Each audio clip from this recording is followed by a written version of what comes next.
إن الحمد لله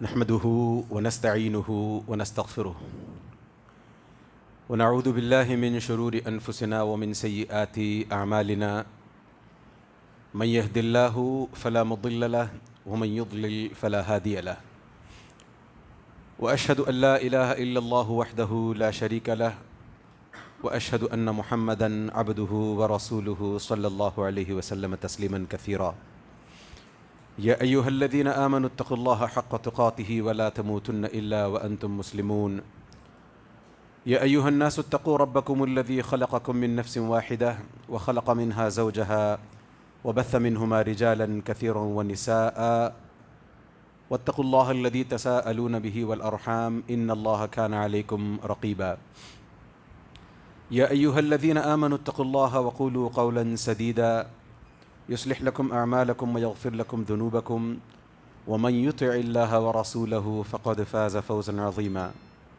أما بعد فإن خير الكلام كلام الله وخير الهدي هدي محمد صلى الله عليه وسلم وشر الأمور محدثاتها وكل محدثة بدعة وكل بدعة ضلالة وكل ضلالة في النار. قال الله تبارك وتعالى إن إبراهيم كان أمة قانتا لله حنيفا ولم يكن من المشركين شاكرا لأنعمه. برادران اسلام اور امت مسلمہ کی پردہ نشین ماں و بہنوں، ویسے تو ہمیں ہمہ وقت اللہ عز و جل کا شکر بجا لاتے رہنا چاہیے، ہمیشہ اللہ عز و جل کے احسانات کو یاد رکھنا چاہیے اور ہمیشہ اللہ عز و جل کی تعریف کرتے رہنی چاہیے. مگر آج، بلکہ میں کہوں ان دنوں میں، خاص طور سے پچھلے 2 دنوں سے، بلکہ کل سے، جن ایام میں جن دنوں میں ہم داخل ہو چکے ہیں، وہ اس کو سمجھنے کے لیے یوں دیکھیں کہ جیسے 7 آسمان ہوتے ہیں تو 7 آسمانوں میں سب سے بہترین، سب سے اہم آسمان 7واں آسمان. اسی حساب سے زمین میں الگ الگ جگہیں ہیں، الگ الگ مقامات ہیں. اس میں سب سے اہم مقام، سب سے اہم جگہ مکے کو حاصل ہے، سب سے زیادہ اہمیت کا حامل مکہ ہے. اسی حساب سے لوگوں میں دیکھیں، ہم تمام انسانوں میں سب سے بہترین انسان نبی کریم صلی اللہ علیہ وسلم. تمام فرشتوں کو دیکھیں، فرشتوں کے سردار جبریل علیہ السلام. اسی طریقے سے تمام راتوں کو دیکھیں، سال بھر کی جتنی راتیں ہیں ان تمام راتوں کو دیکھیں تو تمام راتوں میں سب سے زیادہ اہمیت کی حامل رات لیلۃ القدر کی رات. اسی حساب سے سب سے زیادہ اہمیت کے حامل دن اگر ہیں، یعنی سارے دنوں میں سب سے زیادہ افضلیت والے دن، سب سے زیادہ اہمیت والے دن اگر ہیں تو وہ یہ ایام ہیں جن میں ہم کل داخل ہو چکے ہیں. ان ایام کے تعلق سے نبی کریم صلی اللہ علیہ وسلم کا خود کا فرمان ہے. الگ الگ کتابوں میں، حدیث کی کتابوں میں الگ الگ طریقے سے روایات وارد ہوئی ہیں، جن تمام کا نچوڑ یہ ہے کہ ان 10 دنوں میں کیے جانے والے کوئی بھی نیک اعمال، یاد رکھیے، ان 10 دنوں میں کیے جانے والے کوئی بھی نیک اعمال اللہ عز و جل کو ان 10 دنوں کے علاوہ میں کیے جانے والے اعمال سے کہیں زیادہ پسند ہیں. یعنی اگر ایک بندہ ابھی نماز پڑھ کر جاتے ہوئے مسجد کو چندہ دے کر کے جاتا ہے، یا باہر اگر کوئی کھڑے ہوں اپنی پاکٹ سے ان کو نکال کر کچھ دے کر جاتا ہے، اس کا ان دنوں میں یہ دینا دوسرے دنوں میں، یعنی پچھلے جمعہ بھی ہو سکتا ہے کسی نے کچھ دیا ہو اس طریقے سے مسجد کے لیے، یا لوگوں کو دیا ہو باہر کھڑے ہوئے، تو اس سے کہیں زیادہ اہمیت کا حامل ان دنوں میں دینا ہے. اس چیز کو اگر اور توجہ کے ساتھ سمجھنا ہو، تفصیل سے سمجھنا ہو، تو یوں دیکھیں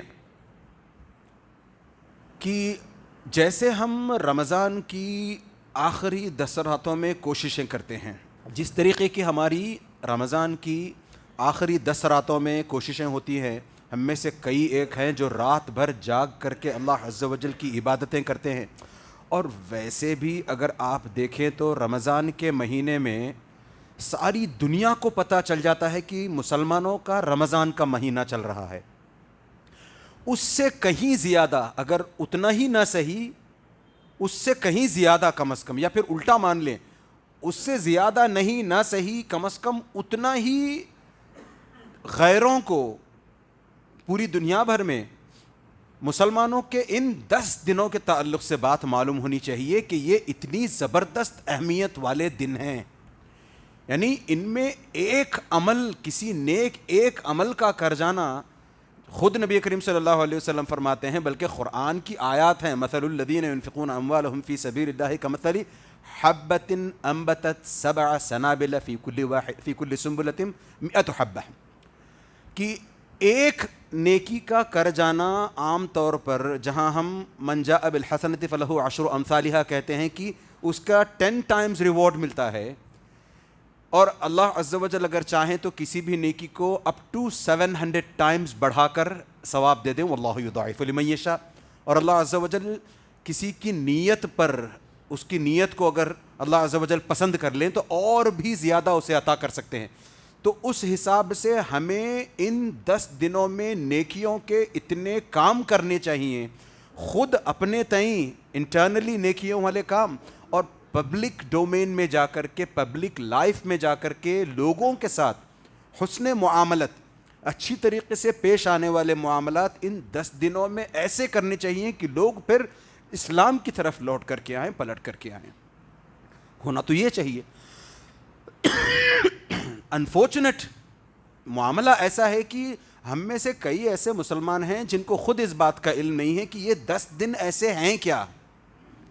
میں نے ابھی بتایا، اگر ہم یہاں سے جاتے ہوئے کسی کو 1 روپیہ دے کر جاتے ہیں تو ہو سکتا ہے اللہ عز و جل اس 1 روپیے کا بدلہ 700 روپیے کر کے دے. واللہ یضاعف لمن یشاء. پھر اس میں مزید کنڈیشنز اپلائی، اللہ اگر چاہیں تو 700 سے اور بڑھا کر دے سکیں. تو اتنی ان دنوں میں کسی بھی نیک کام کے کرنے کی اہمیت ہوتی ہے. اسی لیے میں نے شروع میں کہا کہ ہم لوگوں کو اللہ عز و جل کا خاص طور سے شکر ادا کرنا چاہیے کہ اللہ عز و جل نے ہمیں ان دنوں کے لیے باقی رکھا ہے. یعنی ہم ان 10 دنوں میں داخل ہو چکے ہیں. ان 10 دنوں میں کیسے ہم امینڈز کرتے ہیں، کتنی نیکیاں بٹورتے ہیں، کتنا دین پھیلاتے ہیں، دینی داعیہ بن کر نہیں، نہ صحیح، اپنے اخلاق سے، اپنے کردار سے، اپنے حسن معاملت سے کیسے مسلمانوں کا اور غیر مسلموں کا دل جیتتے ہیں. یہ 10 دن ہمارے لیے اپنی کایا پلٹ دینے کو کافی ہیں. یہی وجہ ہے کہ ان 10 دنوں میں صرف ہمارا جی جانا، ٹھیک ہے میں ان 10 دنوں میں زندہ ہوں، یہ بہت بڑی نہیں، ہمارا ان 10 دنوں میں زندہ رہ جانا سعادت کی بات نہیں ہے، بلکہ ان 10 دنوں میں نیک سے نیک اعمال کرتے جائیں، وہ سعادت والی بات ہے. میں نے کہا ایک تو انٹرنلی خود سے اپنے نیک اعمال کرتے جائیں، یعنی بندہ اس سے بڑھ کر کیا نیک عمل ہو سکتا ہے کہ ان 10 میں سے شروع کے 9 دنوں میں بندہ روزے رکھا کرے. 10ویں دن تو عید ہے، عید کے دن روزہ نہیں رکھا جاتا، اس حساب سے شروع کے 9 دن 9 ڈیز کنٹینیوسلی روزے رکھیں، انٹرنلی اپنی سعادت کے لیے، اپنے فائدے کے لیے. تلاوت کیا کریں اپنے فائدے کے لیے، صدقات کیا کریں. صدقات میں سامنے والے کا تو ہوتا ہی ہے فائدہ، جس کو ہم پیسہ دیتے ہیں انشاءاللہ اس کا فائدہ تو ہوگا ہی ہوگا. ہمارا اپنا فائدہ ہوتا ہے اگر ہم اپنی پاکٹ کھول کر کے ان 10 دنوں میں خوب دیا کریں. لہٰذا یہ مان کر چلیں کہ یہ 10 دن ایسے ہیں آؤٹ آف دی آرڈینری. ان 10 دنوں کو پھر آپ اگلے 1 سال تک انتظار کریں، تب اگر ہماری زندگیاں باقی ہوں اور اگر ہم مسلمان باقی رہیں تب یہ دن ہمیں پھر سے پراپت ہوں گے، پھر سے مل پائیں گے. لہٰذا ان دنوں میں خوب دل جمعی کے ساتھ نہ صرف عبادات کی جائیں بلکہ خدمت خلق کا بھی جذبہ پیدا کیا جائے، لوگوں کے ساتھ جا کر کے اچھے سے اچھے طریقے سے لوگوں سے پیش آیا جائے، تاکہ لوگ پلٹ کر پوچھیں کہ بھائی کل تک تو تم ایسے نہ تھے، آج اچانک تم اتنے اچھے نیک، اتنے نیک، اتنے اچھے، اور اپنے کاروبار کو لے کر کے اتنا تم ڈھیل دیتے ہو، اتنی رعایت دیتے ہو. کل تک تم ہم سے اگر ہم پوچھتے 5% ڈسکاؤنٹ دو نہیں دیتے, آج خود سے آگے بڑھ کر کے 7%, 8%, 10% دے رہے ہو, کیا ماجرا ہے؟ تب ہم پلٹ کر بتائیں کہ یہ دراصل ہمارے اپنے 10 بیسٹ ڈیز ہیں. اور کیوں ہیں وہ 10 بیسٹ ڈیز, 10 بیسٹ ڈیز کیوں ہیں؟ پھر ایک موقع ملے گا ہمیں توحید کو ان کے سامنے رکھنے کا. وَجَعَلْ لِي لِسَانَ صِدْقٍ فِي الْآخِرِينَ. ابراہیم علیہ السلام نے ایک دعا مانگی تھی کہ میرے اس دنیا سے گزر کر چلے جانے کے بعد بھی آگے جو لوگ آئیں نا, ان کے اندر بھی میرا ذکر خیر باقی رکھنا, یعنی جو بھی لوگ مجھے آگے چل کر کے جانیں گے وہ لوگ بھی مجھے میری اچھائی کے ذریعے سے جانیں, مجھے اچھا سمجھیں. کتنی زبردست دعا ابراہیم علیہ السلام کی. یہی وجہ ہے کہ مسلمان تو مسلمان ہم تو ہیں خود, ابراہیم علیہ السلام کے سچے وارثین, سچے حقدار ہم ہیں. وہ یہود اور نصارہ تک خود ابراہیم علیہ السلام کے لیگیسی کلیم کرنا چاہتے ہیں. اسی وجہ سے اللہ عز و جل نے فرمایا ما کان ابراہیم یہودیا ولا نصرانیہ. تو ابراہیم علیہ السلام کی لیگیسی اتنی زبردست تھی کہ نصارہ اور یہود, جوز اینڈ کرسچنس چاہتے ہیں کہ نہیں, ہم یوں کہنا چاہتے ہیں کہ ابراہیم ہمارے جو جد امجد ہیں, باپ ہیں, وہ خود بھی نصرانی تھے, وہ خود بھی یہودی تھے, یہ لوگ کہتے ہیں. تو اس طریقے سے ہمیں لوگوں کے سامنے ابراہیمیت, دین ابراہیم جس پر ہم فائز ہیں, جس پر ہم گامزن ہیں, وہ لوگوں کے سامنے لے جا کر کے بتانے کا موقع ملے.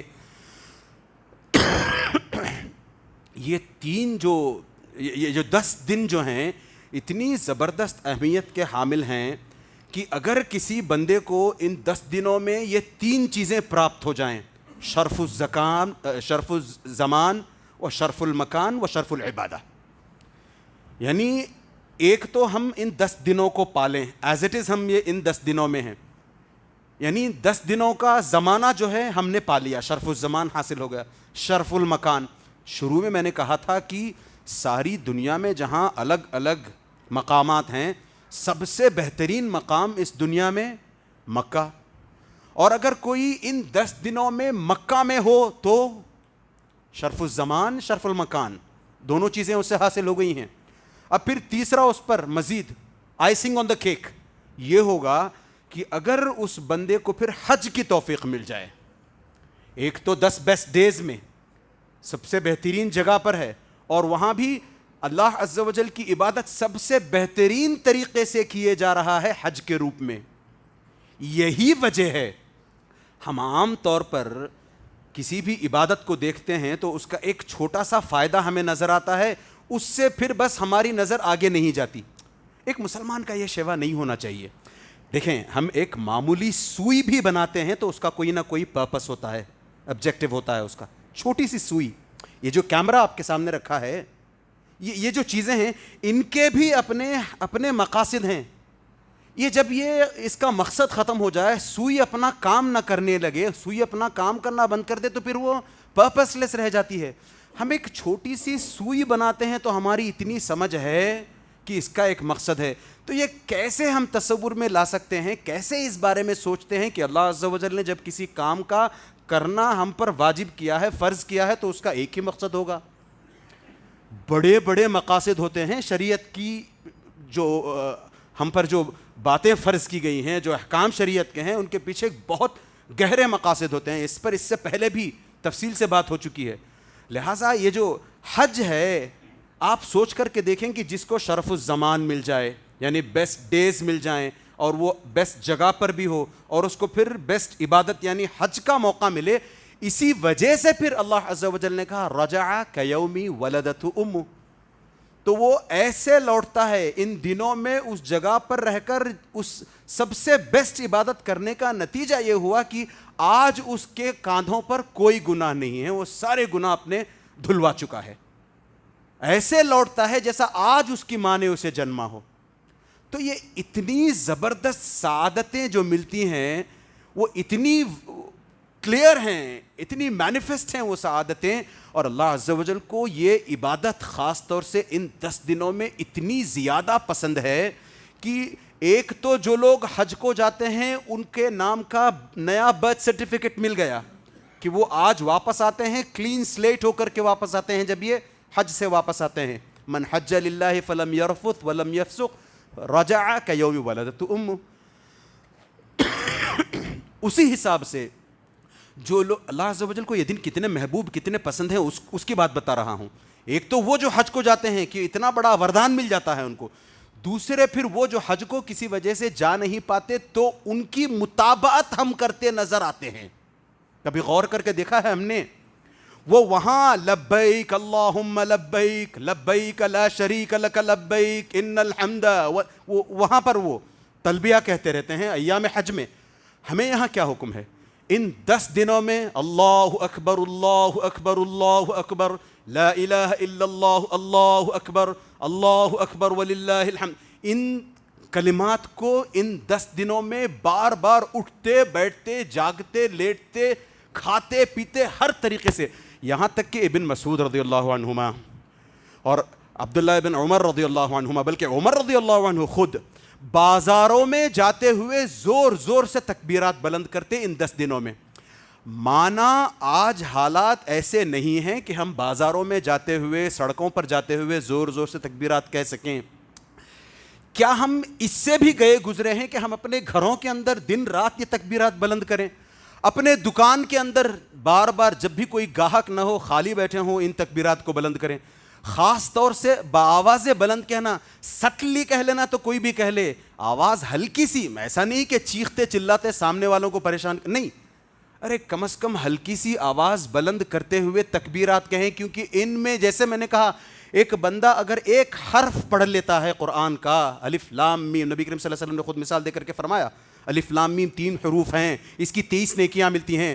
تو یہاں پر آپ دیکھیں ایک حرف اگر ایک بندہ پڑھ لیتا ہے ان 10 دنوں میں تو اس کا ریوارڈ اپ ٹو 700 ٹائمز, اور ایز اٹ از نبی کریم صلی اللہ علیہ وسلم نے بتایا کہ ایک حرف کا پڑھنا 10 ریوارڈز لاتا ہے, تو 7000 ٹائمز ہو گیا. تو اندازہ کریں یہ ایک ایسا موسم بہار ہے نیکیوں کے تعلق سے خاص طور سے, جس کا پھر انتظار ایک اور سال کرنا پڑے گا. خاص طور سے ہم میں سے وہ لوگ جو رمضان کے رخصت ہو جانے پر ہاتھ ملتے رہ گئے, یار میں نے رمضان میں کوشش تو بہت کرنی چاہیے مگر طبیعت نے ساتھ نہ دیا, جاب نے ساتھ نہ دیا, آفس نے ساتھ نہ دیا, گھر والوں نے ساتھ نہ دیا, چاہتے ہوئے بھی میں ایسی عبادت نہ کر سکا. یہ ہم پچھتاتے اگر ہیں تو یہ رہا ایک اور موسم ہمارے سامنے ان 10 دنوں میں. اچھا رمضان کے تعلق سے تو صاف الفاظ تھے کہ ہم میں سے ہر ایک پر روزہ فرض ہے, کنڈیشنز اپلائی, اس حساب سے ہم نے روزے رکھ لیے. یہاں اللہ عز و جل نے یا باغی الخیر ہمیں مخاطب کرتے ہوئے اللہ عز و جل صاف الفاظ میں یہ نہیں کہتے کہ ہم یہ کریں یہ نہ کریں ان دنوں میں, بلکہ سیلنگ کھلی چھوڑ دی ہے, اپر لمٹ ہے ہی نہیں. جو بھی نیک کام کرنا چاہو کر گزرو, ہر نیک کام ان دنوں میں کیا جانے والا اللہ عز و جل کے نزدیک ان دنوں کے باہر outside of these days کیے جانے والے کسی بھی نیک عمل سے کئی گنا زیادہ بہتر ہے. تو بس ہمیں یہ اللہ عز و جل کا حکم ہے. اچھا یہ بھی کبھی غور کر کے دیکھیں, میں نے ابھی تھوڑی دیر پہلے بتایا تھا کہ جو لوگ حج کو نہیں جاتے ہیں ہم ان کو فالو کرتے نظر آتے ہیں. میں نے اس کا ایک ادھارن آپ کے سامنے رکھا, وہ لوگ وہاں حج کے دنوں میں تلبیہ کرتے ہیں تو ہم یہاں ان 10 دنوں میں بلکہ ایام التشریق میں بھی ہمیں تکبیر مطلق کے علاوہ تکبیر مقید کا بھی حکم ہے. ہر نماز کے پیچھے عرفہ سے لے کر کے عرفہ کے دن سے لے کر کے تیسرے دن حج کے عید کے تیسرے دن بعد بھی ہم مغرب عصر کی نماز تک, عصر کی نماز کے بعد بھی ہم یہ تکبیرات کہتے رہتے ہیں. یہ صرف یہ ایک چیز نہیں ہے جہاں ہم انہیں فالو کرتے ہیں. ہم میں سے وہ جو حج نہ جا سکا ہو بلکہ یہاں رہ کر کے قربانی کرنا چاہتا ہے وہ بھی ان بندوں کی مطابقت کرتا ہے. ایام حج میں وہ لوگ اپنے بال نہیں کٹواتے, ناخن نہیں ترشواتے. ہم بھی یہاں وہ لوگ جو یہاں قربانیاں دینا چاہتے ہیں وہ بھی اپنے بال نہیں کٹواتے, وہ بھی اپنے ناخن نہیں ترشواتے. یہاں ایک چھوٹا سا سائیڈ نوٹ, آن اے سائیڈ نوٹ, ہم میں سے کئی لوگ ہیں نوجوان جنہوں نے شاید کل سے پہلے شیو کر لیا اگلے 10 دنوں تک شاید وہ ہاتھ نہ لگائیں اپنی داڑھی کو. تو اس طریقے سے اگر ہم ہاتھ نہیں لگاتے ہیں داڑھی کو, چھوڑتے ہیں داڑھی, واللہ یہ ادا آپ کی اللہ عز و جل کو پسند ہے. اس چیز کو 10ویں دن منڈوا نہ دیں, اللہ عز و جل کے غضب کے مستحق نہ بنیں. یہ آپ نے انیشیٹو لیا تو ہے, پہلا قدم اٹھایا تو ہے داڑھی چھوڑنے کا. اللہ عز و جل آپ کی طرف دوڑ کر کے آئیں گے اگر آپ اس پر باقی رہیں گے, اس راہ پر چلتے رہیں گے. اللہ عز و جل اس بندے کو پسند کرتے ہیں, اس بندے کی طرف دوڑ کر آتے ہیں جو بندہ اللہ عز و جل کی طرف چل کر جاتا ہے. جو بندہ اللہ عز و جل کی طرف اپنا پہلا قدم اٹھاتا ہے, اللہ عز و جل اس بندے کی طرف 10 قدم اٹھاتے ہیں. تو ہم نے تو انیشیٹو لے لیا, کل سے داڑھی واڑی پر ہاتھ نہیں لگایا ہم نے, ہاتھ نہیں پھیرایا ہم نے, تو 10 دن کے بعد ہاتھ پھیرنے کی, صاف صفایا کرنے کی کوشش نہ کریں. اچھا, یہ جو اتنی بڑی سعادتیں ہیں ان 10 دنوں میں, کبھی غور بھی کیا ہے ہم نے کہ ان کے پیچھے بڑے مقاصد کیا ہو سکتے ہیں؟ جیسے میں نے تھوڑی دیر پہلے کہا تھا, ساری راتوں میں سب سے فضیلت والی رات لیلۃ القدر, اور ہم پھر یہ ابھی سمجھ آئے ہیں کہ سارے دنوں میں سب سے فضیلت والے دن یہ 10 دن, اور ان میں بھی سب سے چیف, سب سے زیادہ افضل دن عرفہ کا دن. یہی وجہ ہے کہ نبی کریم صلی اللہ علیہ وسلم نے الحج عرفہ کہا. یعنی عرفہ میں جو لوگ اس دن, میدان عرفات میں جو لوگ وہاں ہوتے ہیں اس دن, ان تمام کی, ایک حدیث کے مطابق صاف الفاظ میں آتا ہے, اللہ عز و جل پوچھتے ہیں کہ یہ آئے کس لیے ہیں, جبکہ اللہ عز و جل کو سب کچھ پتا ہے. تو اللہ عز و جل ایونچولی ان تمام کی مغفرت فرما دیتے ہیں. ایک اور میں نے شروع میں تھوڑی دیر پہلے کہا تھا کہ ہم ان کو کتنا فالو کرتے ہیں جو حج کو گئے ہیں. وہ تلبیہ کہتے ہیں, ہم تکبیرات کہتے ہیں. وہ ناخن بال نہیں کٹواتے, ہم ناخن بال نہیں کٹواتے. وہ عرفہ کے دن ان کی تمام کی مغفرت ہو جاتی ہے. یہاں پر ہم اگر عرفہ کا روزہ رکھ لیں تو ہمارے اگلے اور پچھلے ایک سال کے گناہ معاف ہو جاتے ہیں. کتنی مطابقت دیکھتے ہیں آپ, کتنی سملیرٹیز آتی جاتی ہیں. اور وہ یوم النحر وہ قربانی کرتے ہیں, ہم بھی یہاں عید کے دن قربانی کرتے ہیں. یہ اتنی بڑی فضیلتیں, خاص طور سے عرفہ کو لے کر کے اتنی بڑی فضیلت, عرفہ کے دن کو لے کر کے اتنی بڑی فضیلت اس لیے بھی ہے. ابراہیم علیہ السلام نے جو کیا اس پر بات کریں گے انشاءاللہ تعالی, بلکہ اس سے ہٹ کر بھی دیکھیں آپ تو عرفہ کو اتنی خاص فضیلت اس لیے بھی حاصل ہے کہ کئی احادیث میں آتا ہے کہ وہ جو آیت ہم سنتے آتے ہیں, وَإِذْ أَخَذَ رَبُّكَ مِن بَنِي آدَمَ مِن سورۃ الاعراف کی آیت, کہ اللہ عز و جل نے ایک پوائنٹ تھا جب میں, آپ, ہمارے ماں باپ, آپ کے ماں باپ, آدم علیہ السلام کوئی پیدا نہیں ہوئے تھے, اس وقت آدم علیہ السلام کی پیٹھ پر ہاتھ پھیر کر اللہ عز و جل نے قیامت تک پیدا ہونے والی ساری نسل کی روحوں کو جمع کر لیا تھا. جتنے لوگ پیدا ہونے والے ہیں سب کو ایک جگہ اللہ عز و جل نے نہ صرف جمع کیا بلکہ الستو بربکم, اللہ عز و جل نے پوچھا کیا میں تمہارا پروردگار ہوں کہ نہیں؟ تو تمام نے, ہم سب نے جواب دیا تھا. یہ اور بات ہے آج ہمیں وہ یاد نہیں ہے, مگر قرآن کا ایک ایک لفظ ہم اس پر ایمان رکھتے ہیں, لہٰذا ہم قرآن کی اس آیت کو جھٹلائیں گے نہیں, ہم مانیں گے. یہ اور بات ہے ہماری ذہن میں وہ بات آج نہیں آتی, رجسٹر نہیں ہو پا رہی ہے وہ بات, سمجھ نہیں آ رہی ہے وہ بات, مگر اللہ عز و جل نے خود نے کہا قالوا بلا شہدنا, اے اللہ عز و جل ہم تمام کے تمام اس بات کی گواہی دیتے ہیں کہ اے اللہ عز و جل آپ ہمارے پروردگار ہیں, آپ ہمارے رب ہیں, ہم آپ کے علاوہ کسی اور کی عبادت نہیں کریں گے. تو یہ وہ دن ہے, یعنی جب اللہ عز و جل نے آدم علیہ السلام کی پیٹھ سے ساری انسانی نسل کو نکال کر کے یہ وعدہ لیا تھا, وہ عرفہ کا دن تھا. اور اسی حساب سے کعب الاحبار جو آگے چل کر کے مسلمان ہوتے ہیں, جب تک یہ بات انہوں نے کہی, عمر رضی اللہ عنہ سے ایک ڈائلاگ ہوا تھا ان کا, اس وقت تک وہ مسلمان نہیں ہوئے تھے, تو وہ آ کر کے کہتے ہیں کہ آپ کی اپنی کتاب میں یار ایک ایسی آیت ہے عمر یا ابن الخطاب, تمہاری اپنی کتاب میں, تمہارے اپنے قرآن میں ایک ایسی آیت ہے جس دن وہ آیت نازل ہوئی ہے, اگر ہم پر ویسی کوئی آیت نازل ہوئی ہوتی تو ہم اس کو اپنا عید کا دن منا لیتے. تو to cut the long story short, اس میں پھر پتا چلا کہ وہ آیت تھی الیوم اکملت لکم دینکم واتممت علیکم نعمتی ورضیت لکم الاسلام دینا. یعنی اللہ عز و جل نے سارے کا سارا قرآن مکمل طور پر نازل کر دیا. اب قرآن کا نزول بند ہو چکا ہے. لاسٹ جو آیت اتری تھی وہ کب اتری تھی؟ یوم عرفہ کو اتری تھی. تو یوم عرفہ اتنی زبردست سگنیفیکنس کا حامل ہے کہ اس میں ایک تو اللہ عز و جل نے ہم سے وہ وعدہ لیا, دوسرے اللہ اچھا صرف وعدہ لے کر کے چھوڑ نہ دیا, ایک طرف وعدہ لیا ہے تو دوسری طرف تاکہ ہم اس وعدے پر باقی رہ سکیں، تاکہ ہم ہدایت پر باقی رہ سکیں۔ ہدایت کا سامان فراہم کیا اللہ عز و جل نے نبی کریم صلی اللہ علیہ وسلم کو بھیج کر اور قرآن نازل فرما کر۔ تو ایک طرف ہمارے وہ دن ہے جس میں اللہ عز و جل نے ہم سے وہ وعدہ لیا، تو دوسری طرف وہ سب سے بڑی رات ہے لیلۃ القدر، انا انزلناہ فی لیلۃ القدر۔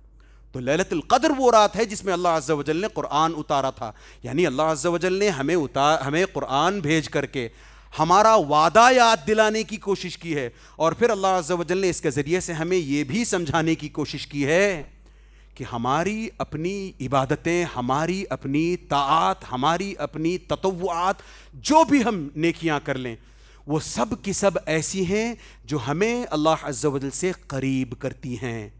اگر ہم گناہ پر گناہ کرتے رہیں گے تو اللہ عز و جل سے دور ہوتے رہیں گے، اور اپنی روزی روٹی بھی محروم کرتے رہیں گے، اپنی روزی روٹی سے بھی ہاتھ دھوتے رہیں گے۔ آج ہم اگر اپنے آپ کو روزی روٹی سے دور پاتے ہیں تو یہ ہماری اپنے گناہوں کا نتیجہ ہے۔ اگر ہم گناہ کو چھوڑ کر کے اللہ عز و جل کے قریب آنے کی کوشش کریں، اور اللہ عز و جل سے قریب کیسے آیا جاتا ہے؟ خود اللہ عز و جل ایک حدیث قدسی آتی ہے، اس میں فرماتے ہیں من عادی لی ولیا فقد آذنتہ بالحرب۔ وہ اس حدیث کا آخر کا حصہ جا کر کے پڑھے کہ ایک بندہ جو ہے اللہ عز و جل سے نوافل پڑھ پڑھ کر، تطوعات یعنی فرائض کے علاوہ نیک کام کر کر کے اللہ عز و جل سے ایک بندہ قریب سے قریب تر ہوتا جاتا ہے، یہاں تک کہ اللہ عز و جل کہتے ہیں کہ میں اس کا ہاتھ بن جاتا ہوں، میں اس کی آنکھ بن جاتا ہوں، میں اس کا تو بتانے کا مقصد یہ ہے کہ ہم اگر نیک سے نیک کام کریں تو اللہ عز و جل سے قریب تر ہوتے جائیں گے۔ اور ان نیک کاموں کی شروعات کے لیے سب سے بہترین دن ہمارے اپنے سروں پر پہلے سے ہیں۔ ان 9 دنوں کا یا بچے 8 دنوں کا اگر ہم سچ مچ فائدہ اٹھائیں، نیک سے نیک تر بننے کی کوشش کریں، اچھے سے اچھے کام کرنے کی کوشش کریں، گناہوں سے دور ہوتے رہیں، تو وہ دن دور نہیں انشاءاللہ تعالی۔ ہماری اپنی زبان سے زیادہ ہمارے اپنے کردار کے ذریعے سے اسلام پھیلے گا۔ اللہ سے دعا کرتے چلیں کہ اللہ عز و جل ہمیں جب تک زندہ رکھے اپنا قرب حاصل کرنے کی توفیق عطا کیے رکھے۔ جیسے میں نے آپ کے سامنے بیچ میں بھی کہا تھا کہ ہماری اپنی عبادات بے مقصد نہیں ہوتی۔ ایسا نہیں ہے کہ ہم عبادت کریں گے تو اتنا ثواب ملے گا اور اس ثواب کے ذریعے سے نہیں، یہ ثواب اس طریقے سے اجور کا حاصل کرنا یہ ایک طرف ہے گیون، اس پر کوئی ڈیبیٹ نہیں ہے، یہ سب کے سب مانتے ہیں اس بات کو، اس پہ کوئی ڈسپیوٹ نہیں ہے اس پہ کسی قسم کا، بلکہ اس سے قدم آگے بڑھ کر کے دیکھیں کہ کیوں اللہ عز و جل نے ہر مسلمان کی زندگی میں ہر سال یہ مہینہ لایا۔ ہر سال ایسا ہوتا ہے کہ ہر مسلمان کی زندگی میں یہ مہینہ آتا ہی ہے، ذی الحجہ کا مہینہ۔ اس مہینے کی ان 10 دنوں کی فضیلت کے تعلق سے ہر سال اس طریقے سے ممبروں سے بات ہوتی ہے، اور ہر سال کئی لوگ حج کے لیے کوششیں کرتے ہیں، حج کو جاتے ہیں۔ کیوں؟ ایسا کیا ہے اس حج میں یا اس مہینے میں؟ پتہ چلا کہ اس حج میں یا اس مہینے میں اس طریقے سے اللہ عز و جل جب لوگوں کو حج کے لیے بلاتے ہیں، ہم نے اس سے پہلے جب اس سلسلے میں خطبہ کیا تھا پچھلے سال، تب اسٹیبلش کر لیا تھا کہ ہم اپنی طرف سے نہیں جاتے ہیں حج کے لیے، وہ جب اللہ عز و جل بلاتے ہیں تب ایک بندہ پہنچتا ہے۔ یہی وجہ ہے کہ کئی غریب لوگ حج کر کے آ جاتے ہیں، ابیر پیسہ گنتا یہیں رہ جاتا ہے۔ تو یہ جو بڑی بڑی عبادتیں ہیں، ان عبادتوں کے پیچھے جو گہرے مقاصد ہیں، ان میں سے یہ جو عبادت ہے حج کی عبادت، یا پھر ہماری اپنی ذی الحجہ کی قربانیوں کی عبادت، اس میں اصل مقاصد یہ ہے کہ اللہ عز و جل ہمیں ابراہیم علیہ السلام کو اپنا رول ماڈل بنانے کے لیے بار بار ابراہیم علیہ السلام کی زندگی ہمارے آنکھوں کے سامنے لاتے جاتے ہیں۔ اس کا بس سب سے بڑا مقصد یہی ہے کہ ہم ابراہیم دیکھیں نا، اسی وجہ سے میں نے اس سے پہلے بھی کہا تھا کہ پورے قرآن میں 25 انبیاء کا ذکر ہے، باوجود اس کے سوائے نبی کریم صلی اللہ علیہ وسلم کے صرف ابراہیم علیہ السلام کا نام آتا ہے، جن کے آگے یہ کہتا ہے اللہ عز و جل کہ ان کو اپنا رول ماڈل بناؤ، قد کانت لکم اسوۃ حسنۃ فی ابراہیم۔ بلکہ ابراہیم علیہ السلام تو ابراہیم علیہ السلام والذین معہ، ابراہیم علیہ السلام کے ساتھ جو لوگ تھے ان کو بھی ہم اپنا رول ماڈل بنا سکتے ہیں۔ یہی وجہ ہے کہ انبیاء نے خود نے نبی کریم ابراہیم علیہ السلام کو رول ماڈل مانا ہے، خود انبیاء علیہ السلام ابراہیم علیہ السلام کو رول ماڈل مانا کرتے تھے۔ اس کی ایک مثال پچھلی دفعہ ہم نے ڈسکس کی تھی زکریا علیہ السلام کی، کہ کیسے ایک طرف ابراہیم علیہ السلام اپنی اولاد کے لیے دعا کرتے ہیں تو دوسری طرف وہیں زکریا علیہ السلام بوڑھے ہو جانے کے باوجود، اپنی وائف کے بیرن ہونے کے باوجود اولاد کی دعا کرتے ہیں۔ کامن ڈینومینیٹر کیا تھا؟ ابراہیم علیہ السلام نے دعا کی تھی اپنی توحید کے مشن کو جاری رکھنے کے لیے لڑکوں کی دعا، اسماعیل ابراہیم جن کے نتیجے میں حاصل ہوئے۔ اسی حساب سے وَإِنِّي خِفْتُ الْمَوَالِيَ مِنْ وَرَائِي، یہ جو زکریا علیہ السلام نے کہا یہ بھی اسی ضمن میں کہا زکریا علیہ السلام نے کہ میں جہاں رہتا ہوں وہاں میرے بعد توحید کا نام لینے والا کوئی نہیں ہے، لہٰذا میں چاہتا ہوں کہ مجھے اے اللہ عز و جل تو ایک بیٹا عطا فرما دینا تاکہ میں اس کو توحید سکھلا جاؤں، وہ توحید پر باقی رہے، وہ توحید کا کام کرتا رہے۔ اس پر بات ہو چکی ہے اس سے پہلے۔ اسی حساب سے سلیمان علیہ السلام کو دیکھیں، وَوَهَبْنَا لِدَاوُودَ سُلَيْمَانَ نِعْمَ الْعَبْدُ إِنَّهُ أَوَّابٌ إِذْ عُرِضَ عَلَيْهِ بِالْعَشِيِّ الصَّافِنَاتُ الْجِيَادُ فَقَالَ إِنِّي أَحْبَبْتُ حُبَّ الْخَيْرِ عَنْ ذِكْرِ رَبِّي حَتَّى تَوَارَتْ بِالْحِجَابِ رُدُّوهَا عَلَيْهِ فَطَفِقَ مَسْحًا بِالسُّوقِ وَالْأَعْنَاقِ۔ اس کا نچوڑ یہ ہے کہ ہمیں اس سے سبق بھی ملتا ہے۔ سلیمان علیہ السلام کے پاس جو گھوڑے تھے ان گھوڑوں نے at one point in time ان گھوڑوں نے سلیمان علیہ السلام کو اللہ کے ذکر سے غافل کر دیا۔ نتیجے میں انہوں نے کیا کیا؟ ان سارے گھوڑوں کو منگوایا اور ان ایک روایت کے مطابق ان سارے گھوڑوں کو قربان کر دیا اللہ عز و جل کی راہ میں۔ تو کیا ہم اپنی ڈسٹریکشنز کو، اللہ عز و جل کا ذکر کرنے جب ہم بیٹھتے ہیں تو ہمارے سامنے نت نئے ڈسٹریکشنز ہوتے ہیں، کیا ہم ان ڈسٹریکشنز سے اپنے آپ کو دور نہیں کر سکتے؟ ان ڈسٹریکشنز کی قربانی نہیں دے سکتے؟ اللہ عز و جل کا ذکر نہیں کر سکتے؟ تو اس طریقے سے جب ان لوگوں نے، ان انبیاء نے نبی کریم ابراہیم علیہ السلام کو اسوہ بنایا، اور میرے پاس وقت نہیں ہے ورنہ میں آپ کے سامنے بتاتا کہ والذین معہ کا مطلب کیا ہے، ایک دو لائن میں سن لیں۔ سارہ علیہ السلام، ہاجر علیہ السلام، ان دونوں کی الگ الگ قسم کی آزمائش، ایک کو بیٹا نہ دے کر کے آزمائش، دوسرے کو بیٹا دے کر کے بیابان میں چھوڑ کر کے آزمائش، پھر اس چھوٹے سے بچے اسماعیل علیہ السلام کی آزمائش کہ جب وہ چھوٹا سا بچہ 8 10 12 سال کا ہو جاتا ہے، والد صاحب 100 کے قریب ہو چکے ہیں، تو والد صاحب بیٹے سے کہتے ہیں میں تمہیں ذبح کرنا چاہتا ہوں کیونکہ میں نے ایسا کچھ خواب میں دیکھا ہے۔ پلٹ کر اس نوجوان لڑکے نے یہ نہیں کہا ڈیڈ آپ نے تو اپنی زندگی مزے میں جی لی، مجھے زندگی نہیں کہا۔ آج کے نوجوانوں کو اسلام کی طرف بلایا جاتا ہے، والدین بلاتے ہیں تو نوجوان کہتا کیا ہے؟ والد صاحب آپ کو تو ہم نے دیکھا کالج میں بڑے مزے اڑائے آپ نے، اچھے گلچھرے اڑا کر کے، آپ جب بوڑھے ہو چکے ہو اب دین کی طرف آئے ہو تو ہم بھی جب نہیں، یہ شوبھا نہیں دیتا۔ مانا کہ آپ کا باپ غلط تھا، آپ کے باپ نے اپنی جوانی میں غلطیاں کی، اس کا یہ مطلب نہیں ہے کہ ہم بھی وہ غلطیاں کرتے رہیں۔